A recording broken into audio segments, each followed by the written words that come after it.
গরমে আমার পোষা হাঁসগুলো হাঁপাচ্ছিল। ওদের অবস্থা দেখে আমি যা করলাম সেটা দেখে আপনি অবাক হবেন।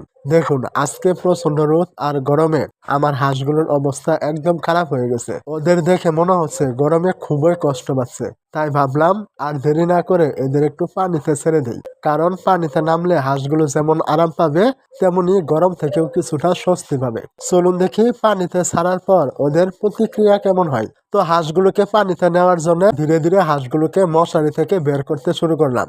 গরমে কষ্ট পেলেও বাইরে আসার পর ওরা যেন একটু স্বস্তি অনুভব করছিল। এক এক করে সবাইকে নিয়ে পুকুরের দিকে হাঁটতে থাকলাম। অবশেষে পুকুরের কাছে পৌঁছে ওদের পানিতে নামিয়ে দিলাম। পানিতে নামার সঙ্গে সঙ্গে হাঁসগুলো আনন্দ আর স্বস্তি দেখে সত্যি মনটা ভরে গেল।